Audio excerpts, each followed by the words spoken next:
Boa noite a todos, boa noite a todas. 18h59 exatamente. Estamos começando aqui mais uma live do IDI, do Instituto de Direito e Inovação. Mais uma live do projeto iDiálogos. E hoje o tema é... Olha quem já entrou, o professor Tiago Vieira. O tema hoje é Tecnologia e Sistema de Justiça. Tecnologia e Sistema de Justiça, e teremos a satisfação de contar com a presença do professor Tiago Vieira e com o professor Leandro Fernandes. O professor Leandro Fernandes, que é mestre e doutor em Direito pela UFBA, é juiz do trabalho. O Tiago Vieira é advogado, professor de pós-graduações em Ciências Criminais da Bahia, advogado especialista em Direito Digital. E hoje estará aqui conosco para falar sobre tecnologia e sistema de justiça. Muito bem, vamos ver, o Thiago já acessou aqui, já começou, já está aqui. Vou convidá-lo.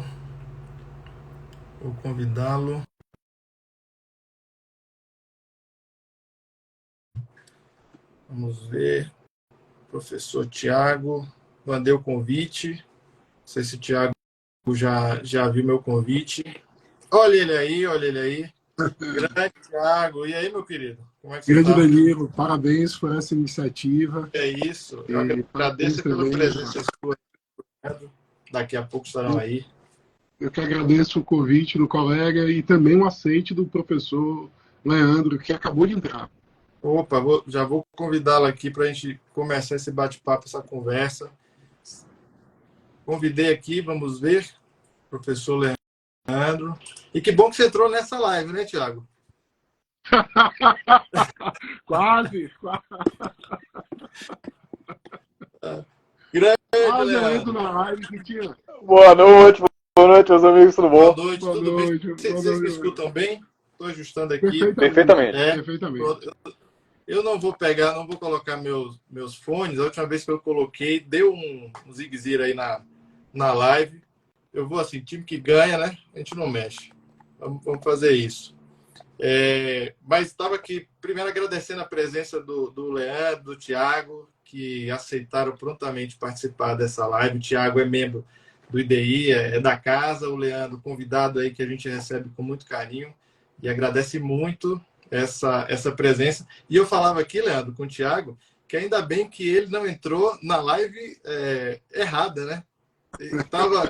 Ia pegando outro caminho aqui agora à noite. Ainda bem que ficou com a gente, né? Vai que ele entra na outra agora. Sempre o risco, exatamente. E aí e nos abandona. Não pode não. Não pode. Mas aí sejam muito bem-vindos. A ideia é que a gente tenha uma conversa, um bate-papo que seja leve, mas que isso, obviamente, não vai afetar o conteúdo, que é um conteúdo muito rico, que vocês dominam, que vocês são grandes estudiosos do assunto.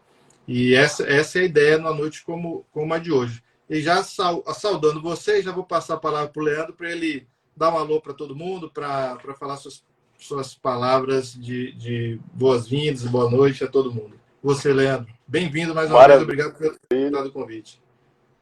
Ô, meu irmão, muito, muito obrigado. É uma honra, um privilégio poder estar com vocês, conversar, trocar ideia, para que possa aprender aqui com vocês. Para mim é um presente.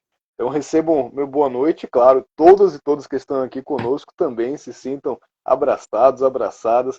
É uma alegria ter a distinção da audiência de todo mundo aqui. Vai ser uma conversa muito legal, muito bacana. Acompanhe aí até o final, que vai ser divertidíssimo, vai ser interessante, vai ser massa. Boa. Te agradece, a satisfação e a honra é toda nossa, viu? Já lhe disse isso outras vezes e repito, a satisfação é nossa. E Tiago, grande Tiago, que a gente... Não estou me ouvindo. Me ouve agora? Era um spam aqui telefônico. Agradecer a sua disponibilidade mais uma vez, Tiago, para a nossa alegria, membro do IDI, está aqui com a gente, nos bastidores e também aqui à frente das câmeras. Obrigado aí por ter aceitado participar dessa live com a gente. Alegria minha e lhe parabenizar, porque você realmente já domina a tecnologia de promover esses diálogos de forma tão magistral e organizada. né? Com um roteiro, com a programação. Então, facilita aqui a vida da gente. E como o professor Leandro disse, tenho certeza, porque já vi o roteiro, que essa live está imperdível, está maravilhosa. Podem ir aí chamando as outras pessoas para acompanharem, porque vai ser muito divertido e proveitoso essa noite aqui com vocês. Legal, legal. A Marina Madeira entrou aqui também, ó. Muita gente entrando aqui. Alessandro, Pablo, quem mais? Rebeca, boa noite a todo mundo. A Maria Elizabeth, Flávio, Laurindo, todo mundo seja muito bem-vindo a acompanhar essa conversa. E eu vou, só para cumprir uma formalidade, eu vou apresentar os nossos convidados, vou lhe chamar assim, Tiago, embora você seja da casa, eu vou lhe chamar aqui como convidado, para poder, para quem ainda não conhece vocês, para que saibam mais ou menos a área de atuação, o que é que vocês já fizeram, enfim. Já avisando o pessoal que eu vou deixar os comentários abertos, comentários ligados. Quem quiser participar pode mandar mensagem pelos comentários. Eu vou fazer aqui, ter toda a atenção para poder ler os comentários, que a gente possa interagir, porque isso, tenho certeza, só vai enriquecer ainda mais a nossa conversa, que deve durar em torno de 1 hora, e amanhã é feriado, né? Somos filhos de Deus, vamos lá também aproveitar o feriado. Bom, vejam só, deixa eu ler aqui, porque é grande, não é pouca coisa. A professor Leandro Fernandes. O professor Leandro Fernandes, ele é professor, mestre e doutor em Direito pela Federal da Bahia, é juiz do trabalho no TRT da 6ª Região, em Recife, Pernambuco, é membro da Associação Norte-Nordeste de Professores de Processo, a ANEP, foi coordenador adjunto da Escola Judicial do TRT-6, membro do Comitê Executivo da Rede Nacional de Cooperação Judiciária do Conselho Nacional de Justiça, além de autor de diversos artigos jurídicos e coautor do livro que eu tive a oportunidade de ler e conversar com o outro coautor, com o Fred, que é o Conselho Nacional de Justiça e Direito Processual. Isso, esse mesmo que ele está mostrando aí.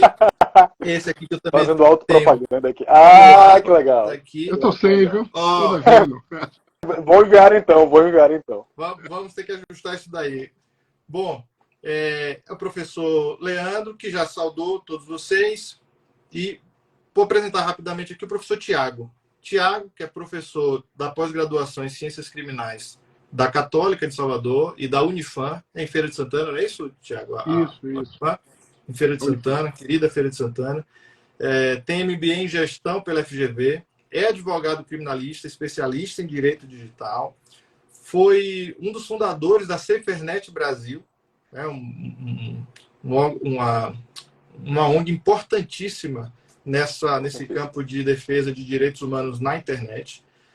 Foi presidente da Comissão de Direito Digital da OAB da Bahia, é diretor do Instituto Baiano de Direito Processual Penal, IBADPP, e membro do Instituto de Direito e Inovação, o IDI, da Casa, além de autor de artigos publicados em revistas e em livros jurídicos especializados. Muito bem, essas são as credenciais, e não só essas, como vocês verão, dos nossos convidados que vão falar sobre tecnologia e sistema de justiça. E para começar, para a gente poder situar bem a todos aqueles que nos acompanham nesse assunto, a minha primeira pergunta vai para o Leandro no seguinte sentido, Leandro. Eu lembro que nesse livro que a gente mostrou agora há pouco, a 2ª edição dele, você e o Fred fizeram um acréscimo para traçar algumas premissas, a partir das quais vocês desenvolvem todo um raciocínio ao longo do livro. Entre essas premissas, vocês falam de sistema de justiça. E aí vocês descrevem alguns elementos, né, que devem ser bem compreendidos antes, para que se possa ter uma noção adequada do que é sistema de justiça, especialmente para os fins daquela obra do CNJ, do Direito Processual. O que você pode dizer para todos esses que estão nos acompanhando? O que é sistema de justiça? Perfeito. Essa questão é fundamental, é uma premissa muito relevante para que a gente possa desenvolver todo o nosso raciocínio. Durante a elaboração da 2ª edição do CNJ, e eu acompanhei a live, a sua live com o Fred, foi espetacular. Eu vi que ele comentou que a ideia inicial é que o CNJ fosse um capítulo de outro livro que estamos preparando, que vai sair no próximo ano, que é o Justiça Multiportas. Mas o CNJ, percebemos ao longo do caminho, era havia tantos aspectos, tantos temas, uma riqueza tão grande de elementos para abordar, que ele ganhou vida própria. Ele se tornou um livro autônomo. E a partir da elaboração mais avançada do Justiça Multiportas, nós percebemos que precisávamos enquadrar o CNJ num contexto muito mais amplo, que é exatamente o contexto do sistema de justiça. Porque há uma visão que nos parece inapropriada de reduzir o CNJ a um órgão correcional ou de gestão administrativa, coordenação orçamentária do Poder Judiciário. A verdade é que, como vocês comentaram no live anterior, e quem não assistiu pode depois conferir lá no perfil, porque foi espetacular, o CNJ tem uma função muito mais ampla do que essa no sistema de justiça. Pensar sistema de justiça exige compreender outra premissa, um aspecto anterior, que é problema jurídico. Problema jurídico é uma situação de indefinição, todo problema é uma situação não definida, uma situação pendente de definição, que pode ser solucionada pelo direito, pelo ordenamento jurídico. Sistemas de justiça se ocupam da solução de problemas jurídicos. E aqui, o justiça não é, nossa pretensão não é trazer uma reflexão filosófica sobre qual é o conceito de justiça, as teorias da justiça, não. Nós pensamos aqui na perspectiva de justiça como solução adequada de um problema jurídico.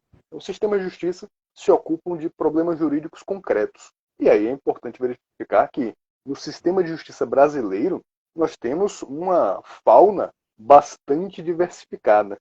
Se no passado era comum associar imediatamente sistema de justiça a sistema judiciário, hoje nós percebemos que não há essa relação de sinonímia aqui. Bem ao contrário, o sistema é muito mais rico, muito mais interessante do que isso. Desde figuras bastante conhecidas de todos nós, os tribunais arbitrais, os árbitros, câmaras arbitrais, até figuras muito novas, muito inovadoras, as plataformas de ODRs, por exemplo. Mas outras tantas, tribunais administrativos, e há diversas manifestações de tribunais administrativos na realidade brasileira, no sistema jurídico brasileiro. Nós temos povos tradicionais com seus métodos para a solução de problemas jurídicos. O Ministério Público também é porta de acesso à justiça, a Advocacia Pública também Defensoria Pública, serventias extrajudiciais com um papel crescentemente reformulado no nosso sistema. Enfim, o céu é o limite. PROCON são portas de acesso à justiça, integram o sistema. Podemos pensar em delegacias, na polícia como porta de acesso à justiça. Basta pensar, por exemplo, que em determinadas situações medida protetiva pode ser concedida pela autoridade policial. Então, a gente tem aqui um conjunto muito amplo, agências reguladoras que também desempenham função de tribunal administrativo. Isto é, o sistema de justiça é o conjunto que abrange uma estrutura e um repertório. Uma estrutura que diz respeito ao modo de relação entre os diferentes elementos. E o repertório que é exatamente esse amplo conjunto de elementos, que no caso brasileiro, e a gente suspeita que isso se aplica a ordenamentos jurídicos em geral, é amplo, aberto, não é limitado. O sistema brasileiro de justiça é aberto para novas portas que vão sendo criadas, seja pela criatividade das próprias partes de um problema jurídico, seja de maneira institucional, pelo legislador, por determinado ente. Então, o sistema de justiça é exatamente isso. Essa estrutura, esse repertório, esse conjunto de elementos dedicados, destinados, na realidade brasileira, à solução de problemas jurídicos. É essa a premissa que a gente trabalha aqui. O CNJ tem um papel essencial, importantíssimo, central no sistema de justiça brasileiro. Embora ele não faça um planejamento geral, porque nenhum ente faz na realidade brasileira, ele tem uma importância inegável. A gente trabalha com a ideia de que o CNJ ocupa quase que uma função de agência reguladora do sistema de justiça, inclusive promovendo a articulação institucional com diversos outros entes. Falei muito, isso é basicamente a ideia. Excelente. O convite foi para isso mesmo. A gente espera que vocês falem e falem bastante. E nessa excelente, Leandro. E nessa linha do que o Leandro falou, Tiago, para a gente compor essa interação que a gente tem hoje no nosso tema geral, tecnologia e sistema de justiça, como é que você pode explicar para a nossa audiência o que é tecnologia, especialmente nesse contexto? E justamente nesse contexto, a gente não pode ter uma visão de tecnologia como de uma ferramenta, tá? Como de um artefato, como de uma metodologia. pura e simples. A tecnologia, para que a gente possa compreender esses problemas que podem ser resolvidos pelo Poder Judiciário, esses problemas jurídicos, a gente tem que compreender a tecnologia como a capacidade do ser humano de promover transformações no ambiente. Se a gente não parte desse ponto de partida, se a gente não sai deste porto, dificilmente a gente vai conseguir compreender algumas alterações em nossa sociedade que exigem, que demandam soluções diversas, que outrora não eram capazes. Por exemplo, a gente vai discutir aqui processo judicial eletrônico. Ora, a divulgação de informações de um processo judicial eletrônico ou de um processo físico em jornais, em recortes, vai ter uma dimensão e um impacto na esfera de privacidade e na sociedade do que hoje uma divulgação em um processo eletrônico na rede mundial de computadores com a capacidade de coletar, analisar e processar esses dados. Então, tem essa dimensão de que a tecnologia tem uma capacidade de transformar o ambiente e transformar, sobretudo, as relações sociais. E isso aí é fundamental compreender. Isso é fundamental para que você ache a solução justa para esses conflitos. Se você não tem essa dimensão da tecnologia, você não consegue enxergar isso. Agora, o risco, meu medo aí, é que se a sociedade abrace um determinismo tecnológico, como se a tecnologia por si só tivesse a capacidade de agência e que ela que ditasse quais são as transformações sociais que nós estamos submetidos. E aí não. E aí não. Porque somos nós que temos que dizer até que ponto aquela transformação pode ir. E aí o direito vai entrar nesses novos conflitos que a tecnologia cria para impor limites. A gente não pode abraçar o conceito, até o próprio autor abandonou, do the code is the law, que o código é que vai dizer a lei. Não. O código ele tem que se adequar à lei, à Constituição, aos princípios basilares do direito, da dignidade do ser humano, da presunção de inocência, e por aí vai. Então, a gente não tem que ter essa visão da tecnologia como essa capacidade de transformar, mas não pode cair no engodo de abraçar o determinismo tecnológico. E aí, para citar aqui só 3 mudanças, e introduzir logo aqui o tema subsequente, e não me alongar muito, você vai ter a Revolução Agrária, que é a nossa capacidade de agricultura, com a ferramenta lá, capacitou a sociedade de se sedimentar. Você vai ter a Revolução Industrial, com impacto profundo na economia, na forma que nos vestimos, que nos organizamos, que nos falamos, promovida pelo vapor, na sequência pela eletricidade. E agora a gente tem a era da informação, com o microcomputador, com a internet, com o Big Data, e agora partindo porque eu acredito que vai ser a porta de entrada de uma nova revolução, a inteligência artificial. E aí a gente tem que compreender em que momento estamos, compreender que a informação aí é o novo valor que vai promover essas revoluções. Sem dados, sem informação, não haveria inteligência artificial, não haveria, sem o Big Data. Então a gente tem que compreender isso, tem que compreender o que é dado, que essa unidade básica de informação, um número, um elemento bruto, descontextualizado. A gente tem que compreender o que é metadado, que vai permitir analisar, buscar e processar essas informações. Por exemplo, o livro do professor Leandro, eu não tenho ele aqui, mas eu já estou apto a procurar ele na livraria para comprar. Ele tem uma capa amarela, fontes pretas, ele deve ter mais ou menos ali 150 a 200 páginas, se eu não me equivoquei, porque vocês não mostraram ele de lado. Então, isso são metadados, são informações sobre a informação que vai permitir a gente buscar e encontrar. E, por fim, a gente sempre tem que ter em mente que a informação é esse dado, esse metadado, trabalhado a partir de um framework interpretativo. Então, se aquela informação for feita algumas perguntas para ela, se aquele dado for colocado sob uma ótica, um framework interpretativo, ele vai responder alguma coisa.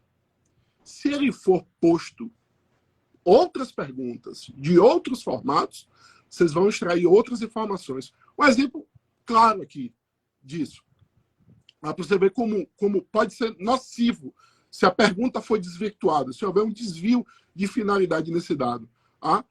A tecnologia foi fundamental para que a Alemanha nazista identificasse os judeus e rastreasse os judeus. Então, você tinha lá campos de informação que eram para alguma questão de política pública, que a partir de uma análise de um novo framework interpretativo, permitiu fazer uma cisão na sociedade e perseguir e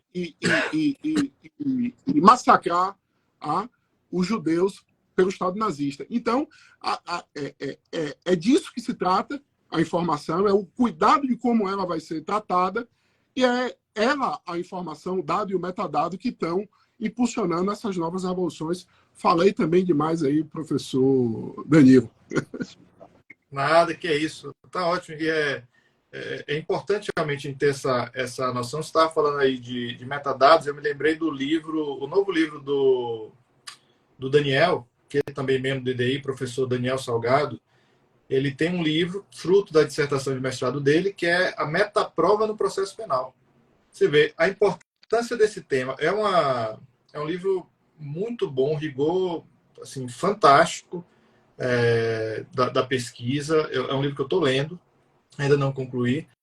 E nesse livro, a importância dele é tão grande. Vejo que esse livro ele foi lançado recentemente, já está esgotado. É também da editora Juspodium. Já está esgotado esse livro. É um tema muito palpitante. E a gente tem que lembrar também que, com a pandemia, em março de 2020, né, essa situação que assolou, e aí especificamente o Brasil, óbvio que foi todo mundo, afinal de contas, uma pandemia, mas falando especificamente do Brasil, a partir de março de 2020, a gente teve um contexto, especialmente no âmbito da justiça e no sistema de justiça brasileiro como um todo, em que a gente foi empurrado, né, efetivamente, para a incorporação do avanço tecnológico, para a implementação de determinadas soluções que vinham ali tendo alguma resistência. Eu me lembro bem da situação até que eu trabalhei na PGR, não lembro exatamente o ano, talvez ali 2016 ou 17, 15 ou 16, 2015 ou 16. Eu lembro que ainda na época, assessor especial em matéria internacional na Secretaria de Cooperação Internacional, Vladimir era o secretário, Vladimir Aras, e que eu tive que trabalhar apresentando algumas sugestões na portaria sobre teletrabalho. E as sugestões que foram apresentadas, elas, como eu poderia dizer, houve alguma resistência inicial àquelas ideias que tempos depois, ou quase em 2020, em março de 2020, basicamente aquelas que estavam sendo apresentadas ali em 2015 ou 2016 foram implementadas, na verdade, numa dimensão muito maior do que a gente estava apresentando naquela época. Né? Então, assim, a realidade se impôs. E aí, aproveitando essa breve observação e a partir do que vocês já puderam acrescentar e trazer aqui de informação para a gente, por conta do advento da pandemia, a partir de março então, de 2020, como é que vocês veem o cenário atual da interlocução entre tecnologia e sistema de justiça? Leandro, primeiro, por favor. Perfeito. Essa é uma questão fundamental. Realmente é inegável que houve um salto muito expressivo num tempo muito curto. Né? Nós fomos empurrados realmente para essa realidade. Sua análise é perfeita. E aí é interessante perceber, e acompanhando aqui integralmente a intervenção sensacional do Tiago, que tecnologia não é simplesmente tecnologia computacional. Precisamos perceber que tecnologia é abrangente e a gente consegue visualizar que essas diferentes, múltiplas aplicações, funcionalidades, iniciativas tecnológicas tiveram um espaço enorme nesse período da pandemia, não só em matéria computacional, mas também em matéria informática, enfim, também nessa matéria computacional, mas em outras tantas, sem dúvida alguma. E isso afetou drasticamente o sistema de justiça, tanto o Poder Judiciário quanto fora do Judiciário, não só o sistema judiciário de justiça, mas como o sistema de justiça mais amplo. Hoje nós temos ODRs muito bem desenvolvidas, tanto ODRs privadas, mantidas por instituições privadas, com um papel importantíssimo no nosso sistema para colaborar para a solução de problemas, quanto ODRs mantidas pelo poder público. O consumidor.gov.br, por exemplo, tem uma taxa de solução de problemas que é absurda, é muito alta, é muito elevada. Mais de 80% dos casos são solucionados lá num prazo muito curto, entre 7 e 10 dias. Oxalá que um dia o judiciário consiga chegar a esse índice de solução de casos. A gente ainda não consegue chegar a isso, a gente está bastante longe disso. E é interessante perceber que iniciativas como essa influenciam o Poder Judiciário.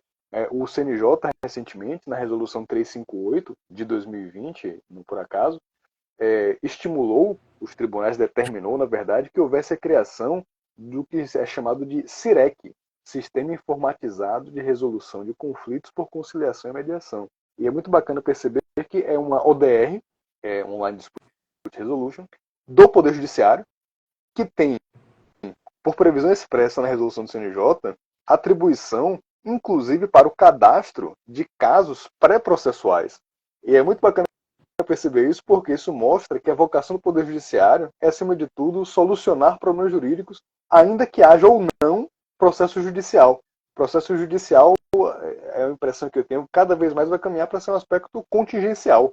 Pode haver ou não, pode haver outros modos de solução em outras portas, e o SIREC demonstra que é possível haver atuação do Poder Judiciário sem processo judicial na solução de casos concretos. O que para um observador do passado que surgisse aqui numa máquina do tempo, ficaria absolutamente espantado com essa funcionalidade. Então, isso se opera ao longo de todo o sistema, com criação de institutos que vamos abordar mais adiante, como o Núcleo de Justiça 4.0, que reformula de maneira drástica temas como competência, por exemplo, com uma ideia de flexibilidade ou rigidez no Poder Judiciário. Eu acho que sintomático de tudo isso foi o discurso de posse na presidência do Supremo pelo ministro Luiz Fux.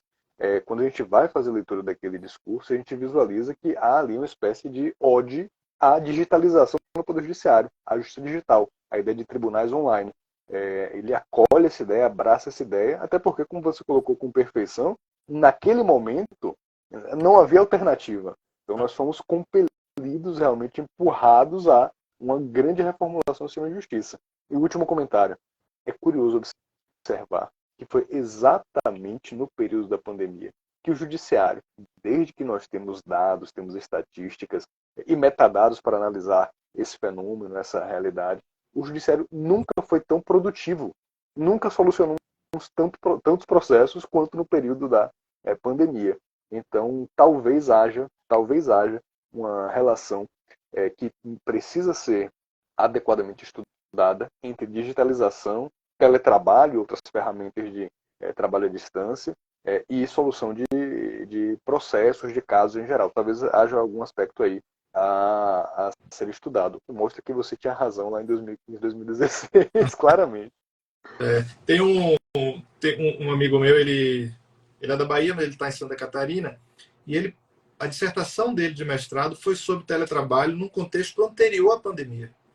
Eu já conversei com ele para a gente pensar em fazer alguma coisa, e como é que estava o cenário antes, né?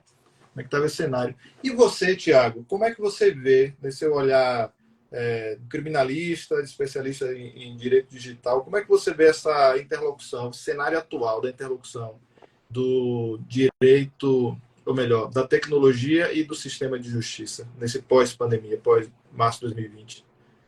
Primeiro, assim, concordando com vocês sobre esse impulsionamento, tá, das inovações tecnológicas, mas dizer também que nós já tínhamos algumas bases.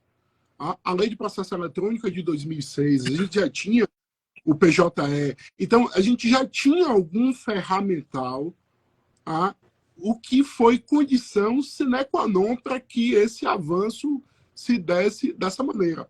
Tá? Houveram ajustes ali em sistemas para audiência, mas a tramitação do processo, a existência de diário eletrônico, essas bases elas já estavam sedimentadas porque o Brasil ele tem realmente a característica de ser pioneiro em tecnologia. Tá? O Brasil ele participa do primeiro momento de construção de uma internet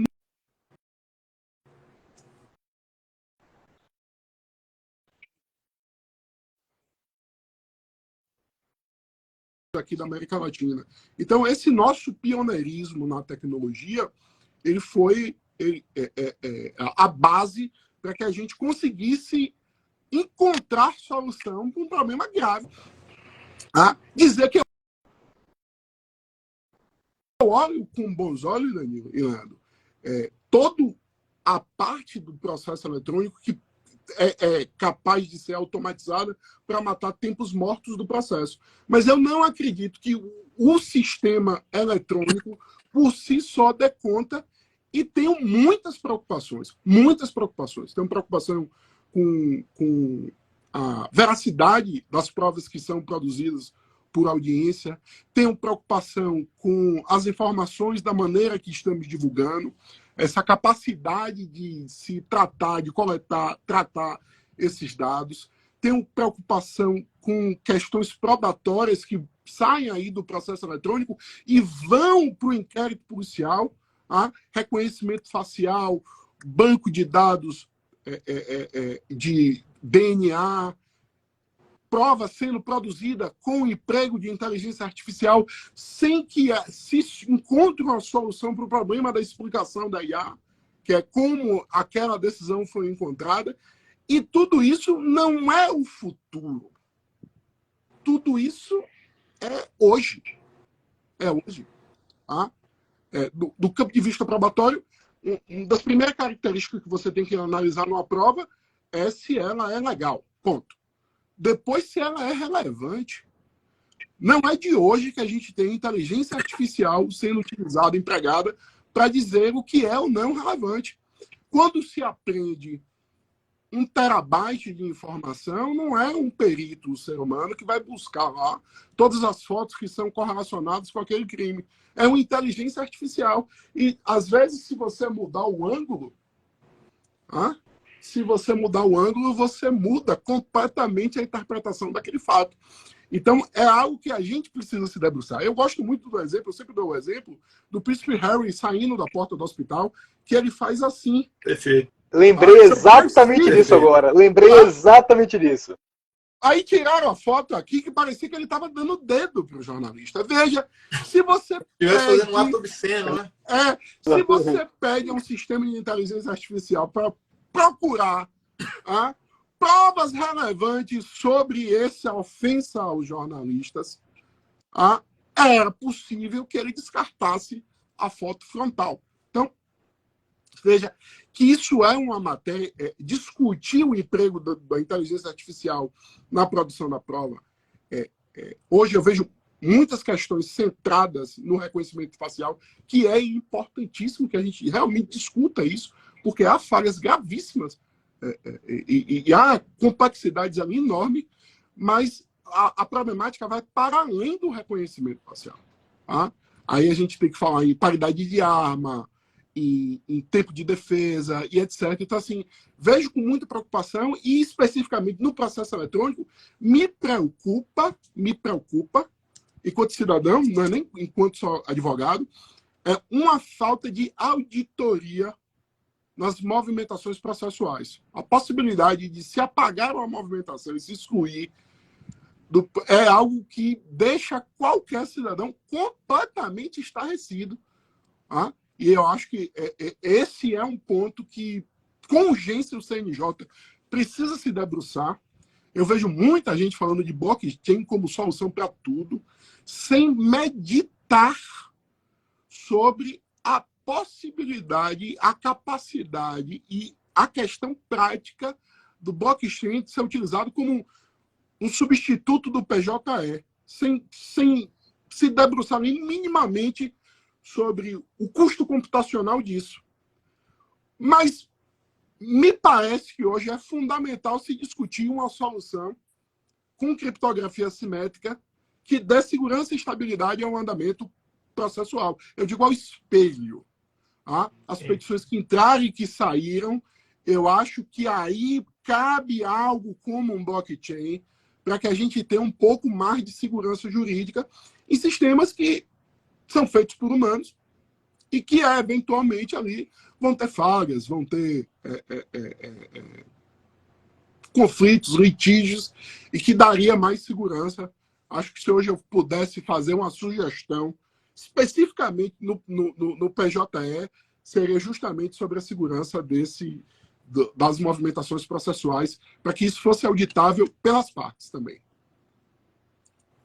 Falando de processo eletrônico, a Mariana Madeira, nossa conterrânea, ela trouxe uma questão bem interessante sobre o julgamento virtual. Ela disse que entende que o julgamento virtual ela tem a percepção de que há um afastamento do poder judiciário do jurisdicionado no julgamento virtual. Julgamento que se dá desse modo, com o plenário virtual do Supremo, imagino que ela esteja também se referindo a esse. Ela pergunta o que é que vocês pensam a respeito disso, qual é a opinião de vocês sobre esse tema? Essa é uma questão sensacional. Mariana, né? Marina? Mariana Madeira. Então, recebo.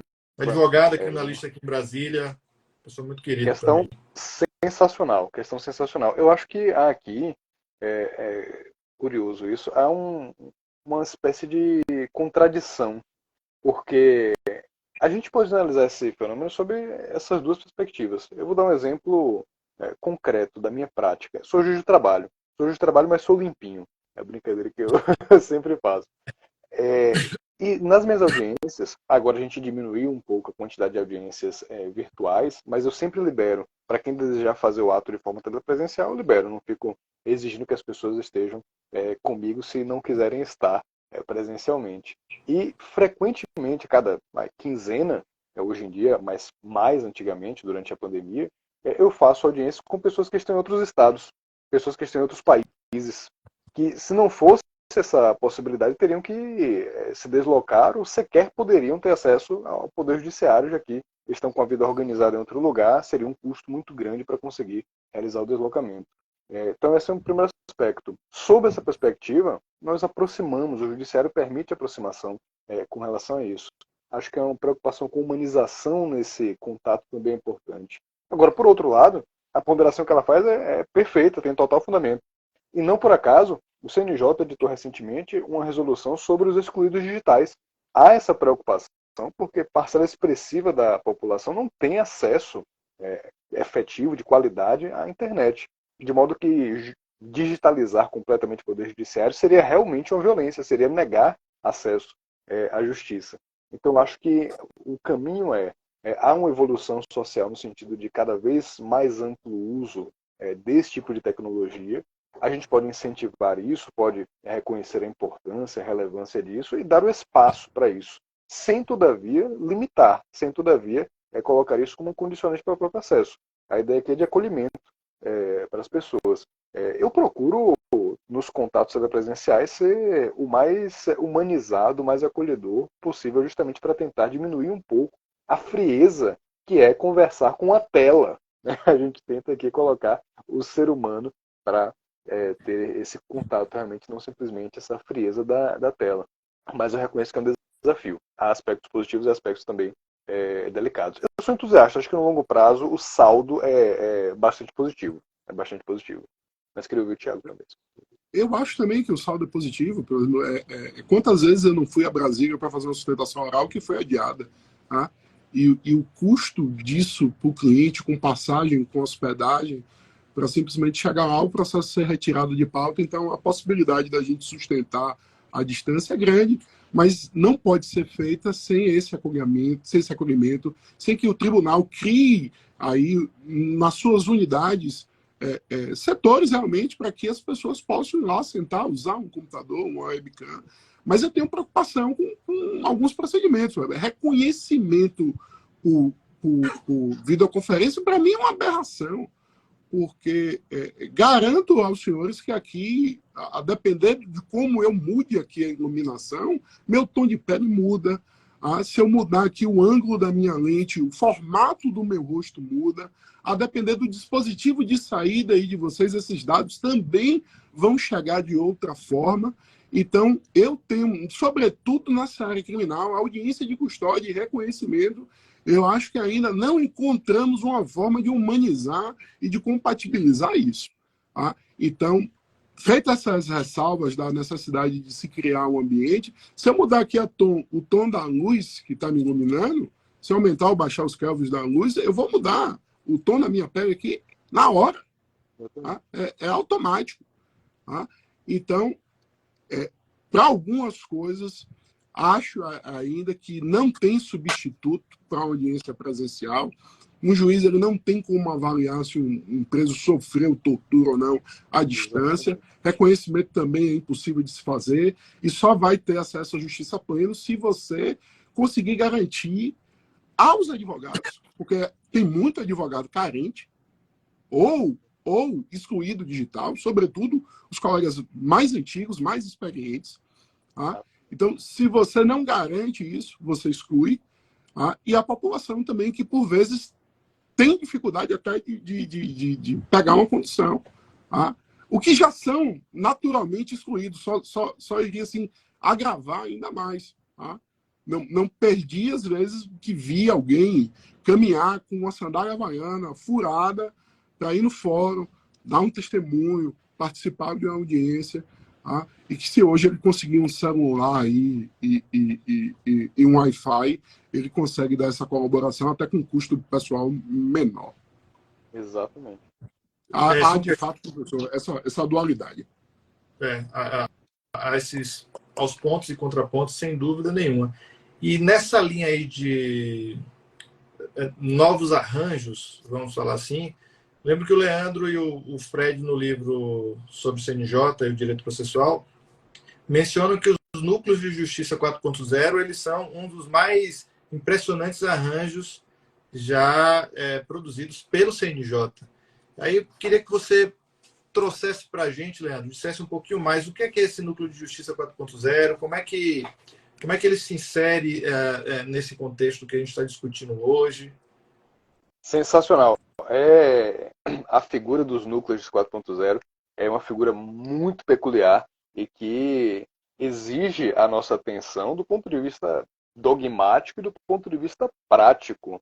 E aí é interessante perceber que eles foram criados por resolução do CNJ. Duas resoluções, né? 385 e 398, que disciplinam o tema, o que já nos mostra que o poder normativo do CNJ é uma realidade. A gente pode discutir limites, pode discutir alcance, mas há essa competência normativa sem dúvida alguma.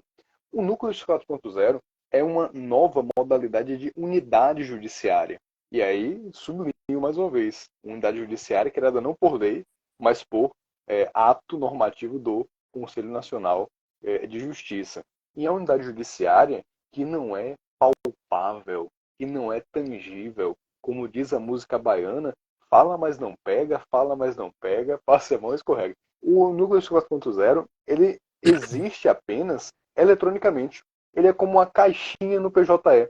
Ele não tem uma estrutura física. É possível até que o tribunal constitua ali, organize uma salinha no próprio tribunal que vai corresponder à estrutura presencial, física, o arranjo básico ali para receber os servidores, para praticar determinadas organizações. Mas ele em si, o núcleo de justiça, é uma unidade judiciária que não existe fisicamente. Ele não é palpável.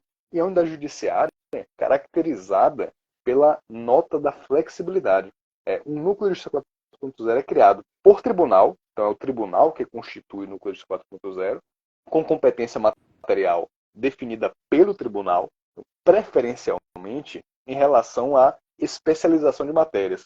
Por exemplo, é um tema que é bastante específico, bastante desafiador para muitos colegas. Fashion Law, direito da moda.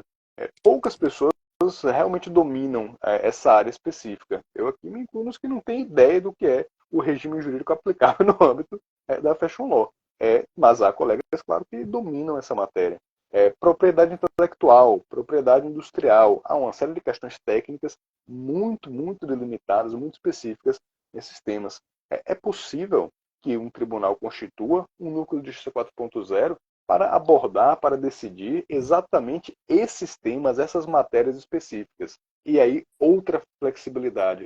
A área territorial, a abrangência territorial é definida também pelo tribunal. Então, o tribunal pode constituir um núcleo de justiça só na capital, na região metropolitana, numa determinada região em que determinado tipo de conflito surja ou esteja surgindo com maior frequência, ou se anteveja, dada a modificação social, econômica, que vai haver um número maior de questões a respeito daquela matéria, ou mesmo todo o estado ou toda a região, de acordo com o tribunal. Então é possível, por exemplo, criar um núcleo de justiça 4.0 de propriedade intelectual, propriedade industrial, para todo o estado da federação, ou para toda uma região.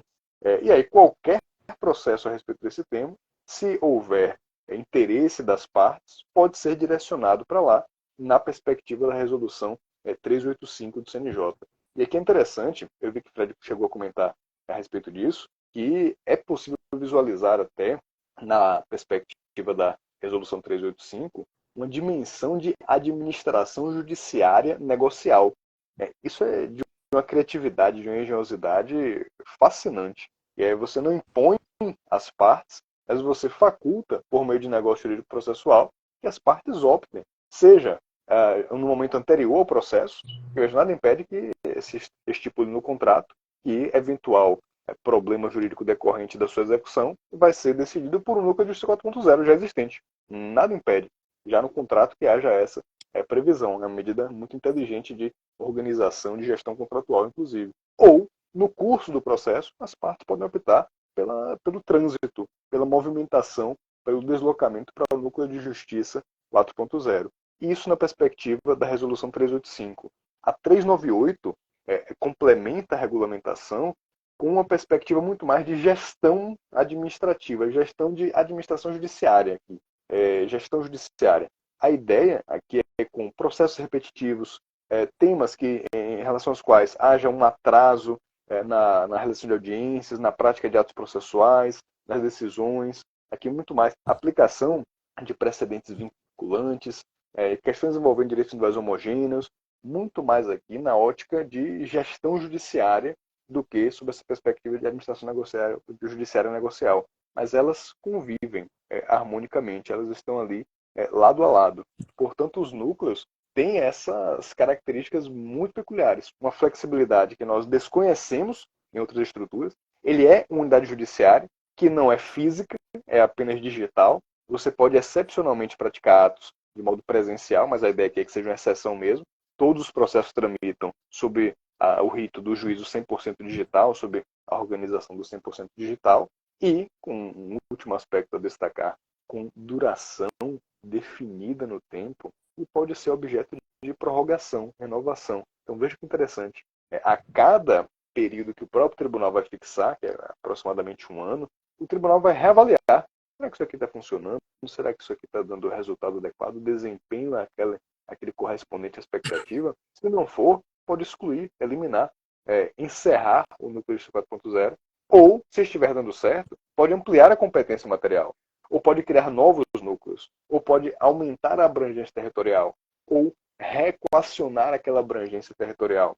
Portanto, o grau de elasticidade, de flexibilidade que nós temos aqui é algo que mostra que a administração judiciária no Brasil é muito mais rica do que aquela visão que foi, como nós somos educados, de um poder judiciário inflexível, engessado. Isso simplesmente não corresponde mais ao nosso arcabouço normativo. O fundamento normativo que nós temos permite um judiciário muito mais adaptável, muito mais compatível com isso. Então, o núcleo de justiça realmente são... quem teve essa ideia realmente é de uma genialidade impressionante. E quando você traz isso para os rincões do Brasil, que você alinha uma carência absurda de magistrados, um tal de briga por abrir e fechar comarca, tá? Porque há aí uma imposição da realidade financeira e da capacidade administrativa do tribunal de estar em todas as comarcas. Então, aí que você vê a importância desse projeto, né? A importância de você ter essa flexibilidade, essa capacidade de analisar os dados, analisar as demandas e tomar decisões estratégicas para garantir o acesso à justiça. Então, também, sobre esse aspecto, vejo com bons olhos essas iniciativas do tribunal, tá? Nesse aspecto de aproximar e de fazer uma gestão, tá? dos seus recursos, tá? Então, vejo com muito bons olhos isso. Não advogo muito no civil, então tenho pouquíssima experiência com o juízo 100% digital, mas enquanto autor das raríssimas demandas que sou obrigado a ir na justiça, evito ao máximo, tá? Evito ao máximo, mas quando tenho que ir, faço também essa opção pelo juízo 100% digital. E tenho a dizer assim, que o atendimento na secretaria é excepcional. Porque você tem ali, você está no seu escritório, você está em sua casa, você faz o agendamento.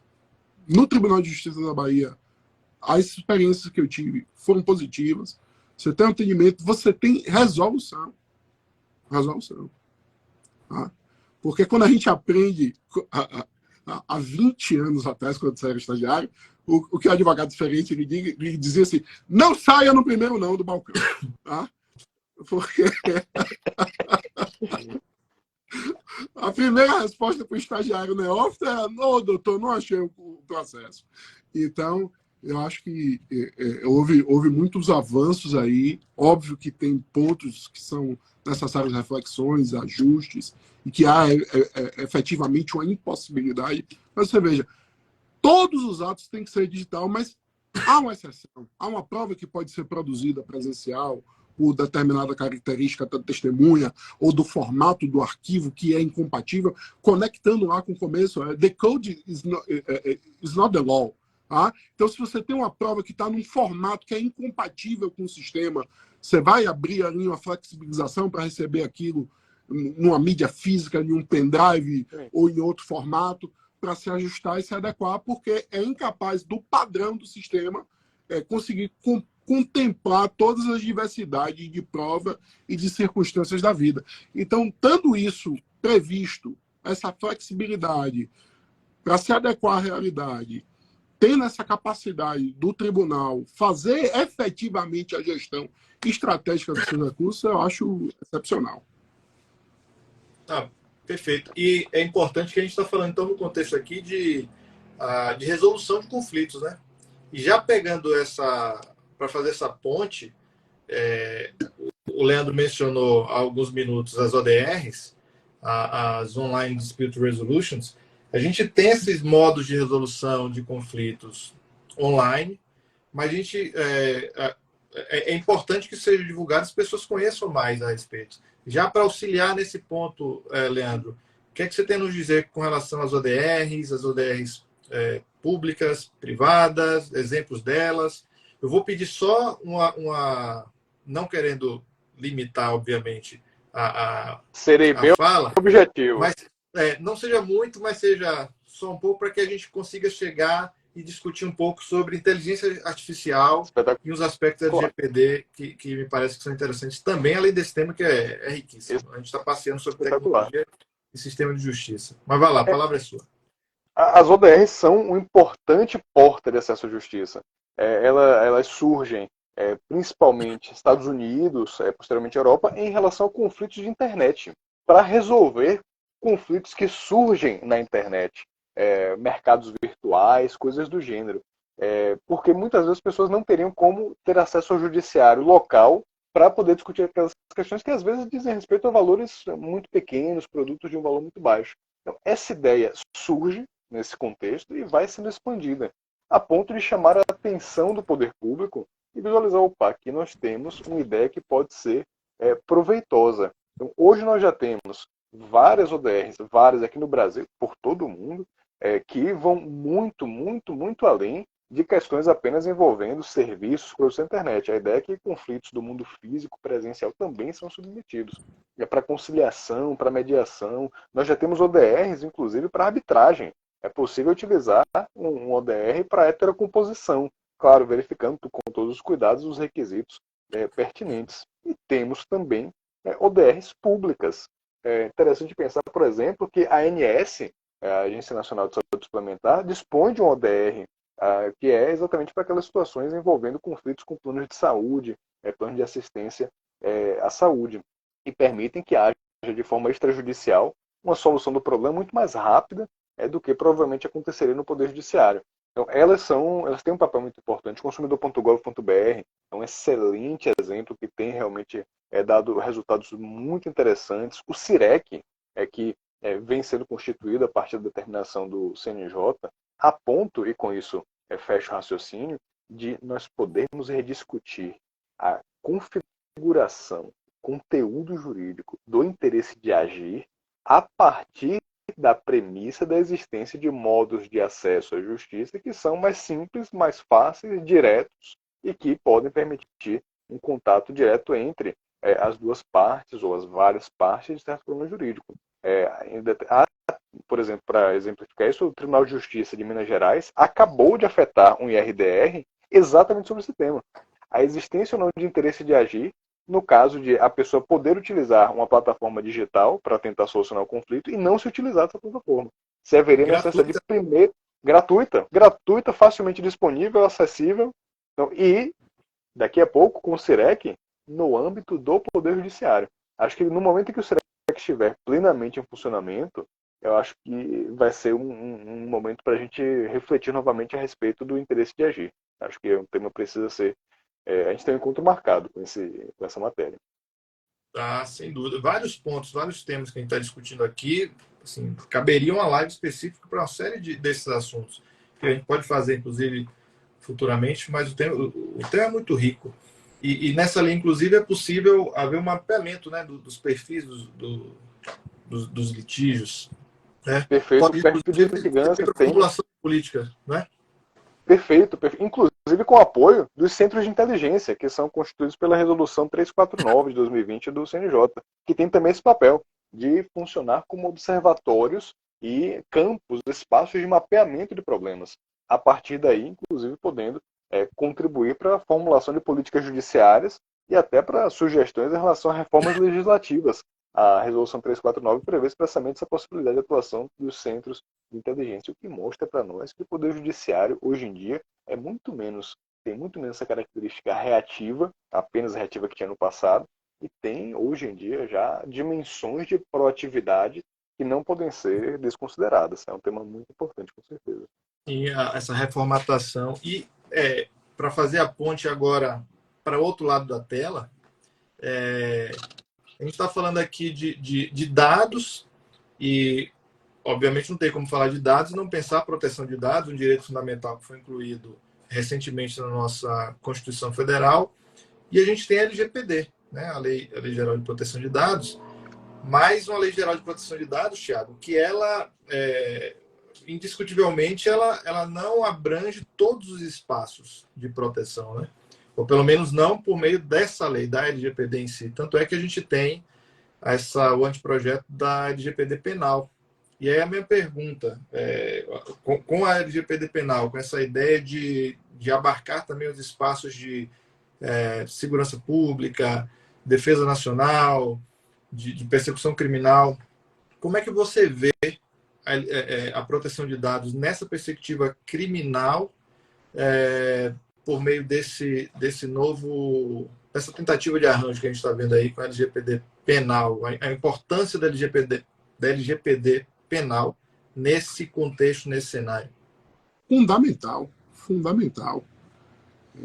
A investigação, ela trata exatamente de informação, de tratamento de informação, de tratamento de dados. Hoje se você foi na Polícia Civil há 20 anos atrás, a queixa de um documento tem lá essa informação. E o cidadão não tem a menor chance, acusado injustamente ou não, como vítima ou como acusado, de remover, de modificar isso. E isso é o verdadeiro antecedentes criminais. Porque o policial civil, e com senhas, inclusive, compartilhadas e vendidas na internet, tem lá todo o seu histórico de qualquer interlocução que você tenha tido uma vez na vida na delegacia. E a LGPD, ela não trata só dos dados informáticos, ela trata também dos físicos. Então, você tem ali um volume de inquérito policial, de álbuns de reconhecimento fotográfico, que ninguém faz a menor ideia de como foram constituídos e como isso já causou danos, com prisão de inocentes, reiteradas vezes por sua foto aparecer e constar lá. Agora, o Brasil, ele parte dessa premissa de que o direito penal é última ratio e costuma legislar tudo primeiro cível, como se fosse possível separar as coisas, e como se não fosse urgente o aspecto do direito processual, que é de contenção de poder estatal. Como se essas matérias não fossem urgentes. Então, assim, no marco civil, chamou de marco civil, embora se aplique na questão de produção probatória perfeitamente ao processo penal, mas se há essa dificuldade no trâmite legislativo e se há sempre essa cisão, como se não fosse urgente tratar da contenção do poder punitivo do Estado. E do dano e do potencial de dano. Ora, o Estado tem um potencial de causar um dano muito maior do que uma telecom me ligando sábado e domingo porque teve acesso a dados, ou tratou dados de maneira equivocada ou desleal. Então, isso é urgente, isso é fundamental. A sociedade precisa se debruçar sobre isso. A gente precisa criar mecanismos de controle efetivos disso. Aí a importância do Ministério Público como fiscal da lei, efetivamente, é que esses bancos de dados tenham a razão de ser, se inserem quando não houver mais utilidade daquela informação, que até a própria investigação se dê de uma maneira mais inteligente, com mais interlocução entre as polícias mesmo, e acesso da defesa aos inquéritos policiais que ainda tramitam em autos de papel. Então, é urgente que a gente se debruce sobre isso. Há muitas questões colocadas aí. E isso é fundamental para a gente, Danilo, discutir o próximo tema, que é o emprego da inteligência artificial. Mas, para fechar, a gente precisa parar com a dimensão do direito à privacidade como única e exclusivamente uma esfera individual. Não é. Não é. Hoje, com a capacidade de processamento de dados, de informação e de manipulação da sociedade, a gente está falando aí de democracia, de autonomia do indivíduo. Veja como foge, como a questão de privacidade não é meramente um direito individual. O voto é secreto. O voto é secreto por quê? Para que o cidadão possa ir lá e exercer livremente, com privacidade, a sua autonomia. Se você começa a cercear o cidadão de sua autonomia, o indivíduo de sua autonomia, ele passa a ser menos cidadão, seria menos cidadão. Nós temos uma sociedade mais autoritária. Então, pode analisar aí, em toda ditadura, em toda sociedade autoritária, a privacidade ela é diminuta, ela é reduzida, é a teletela lá instalada no cômodo, no quarto. Qualquer livro distópico, de realidade distópica, você vai ver que a privacidade ela é simplesmente trucidada. Então, as eleições norte-americanas, os vazamentos de informação, a manipulação de comportamento, a capacidade de ferir realmente a autonomia. O professor Leandro propôs no debate, mas ficou curto, os smart contratos mesmo. Você vai ter ali noção e dimensão do que é a autonomia do indivíduo quando você vai analisar esses contratos autorregulados e etc. Então, assim, partindo dessa premissa, de novo, lá do começo, de tecnologia como modificação do ambiente, mesmo e das relações sociais, e de que privacidade não é meramente uma questão de direito individual. Perfeito, perfeito. Cumprimentar a Maiana, advogada que entrou aqui, a Marta Sacramento, o Jefferson, que eu me referi ao trabalho dele lá sobre teletrabalho, acabei não mencionando, Jefferson Reis, um grande amigo e um servidor exemplar na Justiça Federal de Santa Catarina. Esses assuntos que vocês mencionaram são riquíssimos e eu lembro a importância do CNJ, a parte de tudo isso que o Tiago está falando, que o Leandro também nos trouxe, que no anteprojeto da LGPD penal, há a previsão da criação de uma unidade para fiscalização e verificação do cumprimento da legislação e que vai se dar no âmbito do CNJ, que é uma coisa muito importantíssima, né? É muito importante esse detalhe. Acho que o Leandro quer comentar alguma coisa disso para a gente partir para o próximo ponto. O CNJ, nesse caso, o meu tema da tese de doutorado foi exatamente proteção de dados no processo. Poder Judiciário e Sistema de Justiça de modo mais amplo. E a gente vê que nesses casos o CNJ atua fazendo às vezes de autoridade de proteção de dados. A figura do CNJ na LGPD penal me parece muito mais próxima disso, agregando uma nova função a um ente que já dispõe de competências bastante abrangentes no nosso sistema. Então é algo também para nossa atenção muito de perto. Sim, sem dúvida, Leandro. Bem observado, assim como o Tiago também nos trouxe uma série de informações ricas. Como o tempo está muito adiantado, a gente vai pular aqui para o último tema, mas a gente tem assunto para falar, e vocês têm muito conteúdo para falar desses temas todos, explorá-los, é sobre a inteligência artificial e poder judiciário, né? Assim, a gente tem uma virada tecnológica, como o Dierle Nunes costuma falar, né? De virada tecnológica. Saiu até um artigo dele recentemente, agora esse mês, em outubro, né? Isso. Em outubro. Na Repro agora, a última Repro saiu. Isso, na última Repro. Peguei, ainda não terminei de ler, comecei, mas não terminei de ler.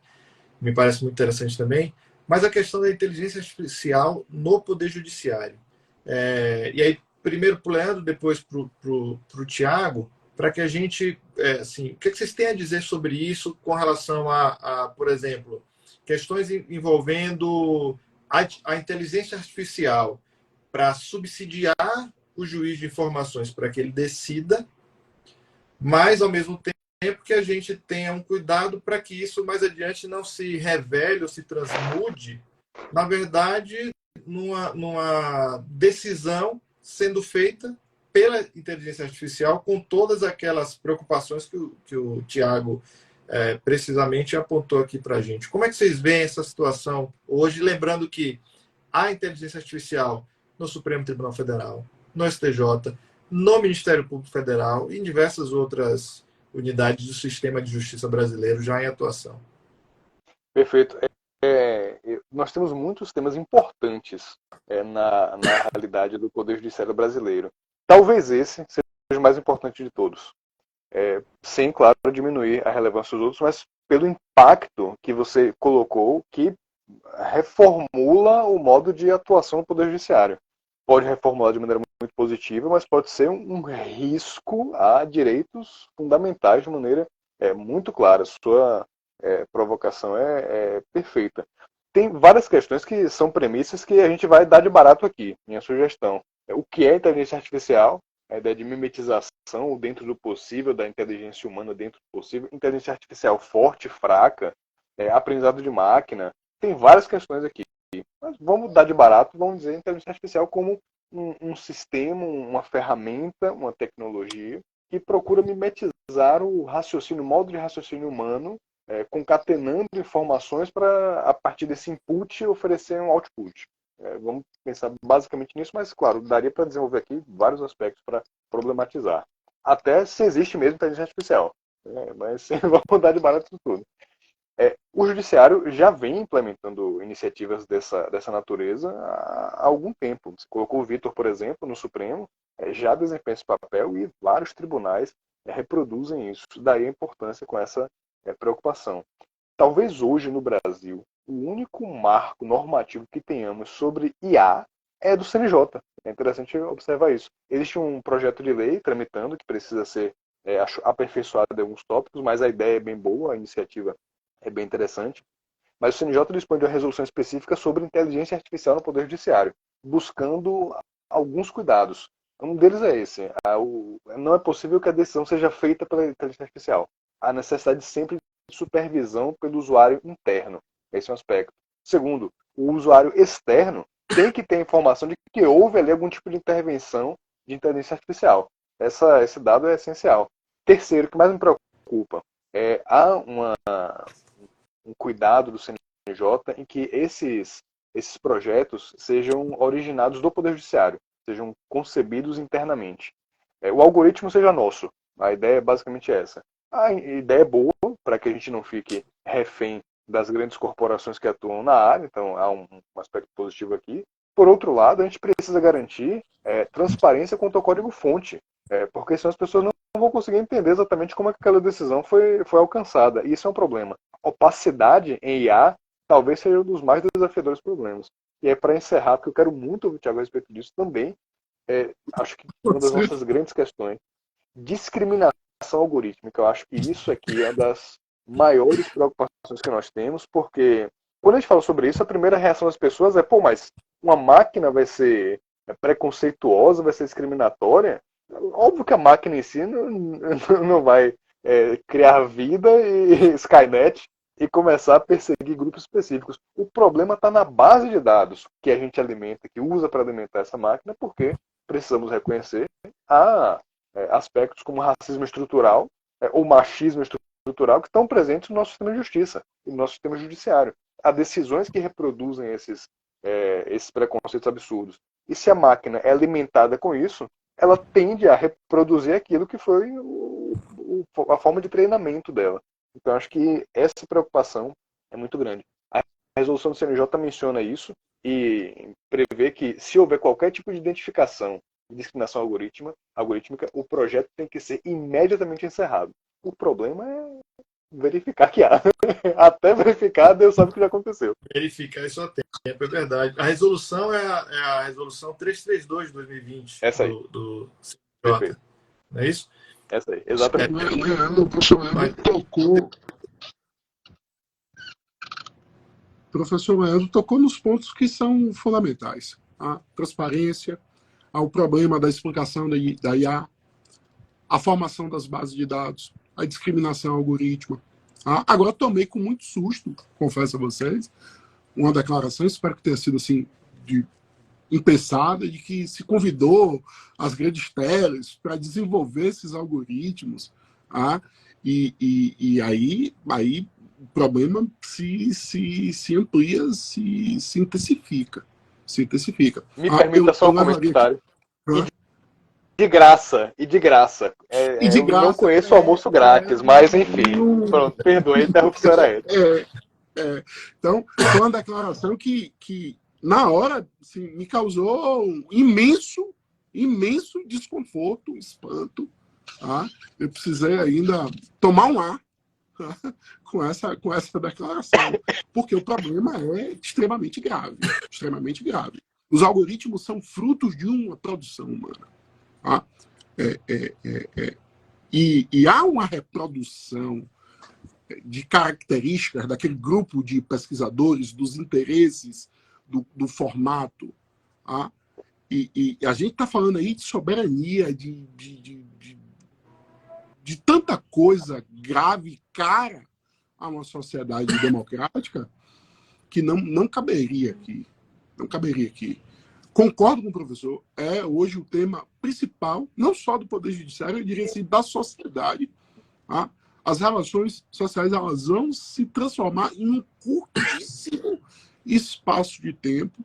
Vamos ter que rediscutir a sociedade, efetivamente, distribuição de valores, pleno emprego, vai causar um impacto mais profundo do que a internet causou na sociedade. Então, acho que esse é um tema urgente, esse é um tema que para o Poder Judiciário já é realidade nos inquéritos, já é realidade no julgamento dos recursos, já é realidade no Judiciário, já é realidade hoje, porque já deve ter juiz, magistrado, estagiário e advogado usando o chat GPT para produzir as decisões.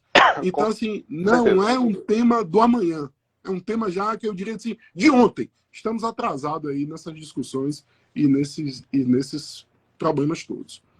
E na linha do que você falou, Thiago, e do que o Leandro também nos trouxe, a Eliandra, advogada no Paraná, ela, já manda um abraço aqui grande para ela faz a seguinte observação: as máquinas são desenvolvidas por humanos. E se um sistema é alimentado por vieses humanos, fornecerá também resultados tendenciosos, né? Essa questão dos vieses também, que é outro ponto extremamente importante, impactante nesse assunto, é algo realmente que a gente precisa ter muito cuidado. E a gente está falando não de uma realidade que está por vir, a gente está falando da realidade que já está acontecendo, a gente já vive isso e tem que ter muito cuidado. É uma sociedade de dados, mas que precisa ter também, por consequência, uma política de dados adequada.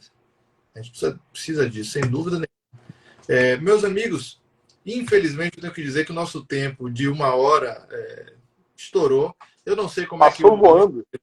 Passou muito. De que a conversa foi muito boa. Eu simplesmente adorei. Achei, além do conteúdo riquíssimo, espero que as pessoas que nos acompanharam aqui tenham gostado e acredito que gostaram.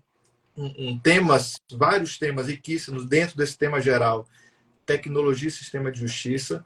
Então, vou passar a palavra para vocês, para suas considerações finais e a gente poder se despedir aqui de todo mundo que acompanhou e que vai poder acompanhar, que essa live vai ficar gravada nos canais que eu vou mencionar daqui a pouco. Mas, Leandro, por favor, suas considerações finais, meu amigo. Meu amigo Danilo, só agradecer. Meu Deus, isso aqui realmente já saio com ideias efervescendo aqui. Muitas reflexões, muitos apontamentos muito bacanas. Então, realmente agradecer pelo convite de vocês, por poder estar aqui, conversar, aprender com vocês, e por aqueles e aquelas que estiveram aqui conosco, que estarão conosco, já que a live perpetua esse nosso contato, essa nossa amizade. Então, agradeço muito, para mim é uma satisfação enorme. Muito obrigado de coração. Agradeço também ao professor Leandro por ter aceito o convite do IDI, a Danilo, que fez essa gestão tecnológica aí, organizada, maravilhosa, que permitiu a gente discutir temas assim com fluidez, início, meio e fim. E acho que quem assistiu hoje e quem vai assistir no futuro, com certeza vai tirar muitos proveitos dessa discussão. Então, parabéns ao IDI. Obrigado, professor, pelo aceite. Prazer de conhecer. E de dizer que, sem dúvida, as audiências telepresenciais com vocês são humanizadas. Porque estamos aqui para acolher, abraçar as pessoas. Mas, exato. Essa live é uma prova assim, inconteste disso. Então, Thiago, meu amigo, muito obrigado. Muito obrigado. Bem, Thiago, também eu assino embaixo aí, viu? E temos que ser justos, na verdade, muitos desses temas que a gente acabou discutindo aqui, que vocês, na verdade, contribuíram e trouxeram muito desse conhecimento que vocês têm, que ainda tem muito mais que não foi falado aqui, foi a apresentação de pauta de vários pontos pelo Leandro. O Leandro apontou aqui... Nós juntos, construímos juntos. E que realmente ajudaram muito, enriqueceram muito para a gente ter essa formatação do modo como foi hoje. Eu só tenho a agradecer o IDI, em nome do IDI, Leandro, eu agradeço a sua presença, a sua participação, só engrandeceu a nossa discussão. Tiago, que já é da casa, é membro do IDI, agradecer muito também pelo convite, pela aceitação do convite, na verdade, pela disponibilidade de ambos. E aí eu preciso dizer aqui, essa live ela vai estar disponível no perfil do IDI no Instagram, vai também lá para o nosso canal no YouTube, logo mais ele estará lá disponível. Sigam o professor Leandro Fernandes no IDI, @prof.leandrofernandes, com Z no final. Sigam o professor Tiago Vieira, @TocVieira, TOC Vieira, aqui no Instagram. E tenho certeza que acompanhando essas duas grandes pessoas, não só no sentido de coração, mas também na pesquisa, na investigação, na discussão de temas, com uma argúcia que a gente precisa ter, porque o nosso objetivo é discutir temas que venham a impactar a realidade, não discutir filigranas, não ficar aqui discutindo sexo dos anjos. E, Leandro, a gente precisa desse seu livro, da sua tese de doutorado, viu? Fred me cobra, eu ia pegar aqui para mostrar, mas depois eu mando para vocês. Fred me cobra essa publicação, foi orientando dele, né? Mas ano que vem sai, prometo. Aqui outras coisas vão aparecendo, a gente vai. A pesquisa nunca termina, né? Mas vai sair. Tiago, a gente espera dele também sobre provas digitais. Quem sabe que ele domina a área aí, tá faltando só jogar isso no papel eletrônico, digamos assim. Mas meus abraços. Obrigado mais uma vez. Gente, muito obrigado. Viu? Prazer enorme. Professor, prazer enorme conhecer. Prazer enorme. Um abraço, professor. Valeu, gente. Tchau, tchau.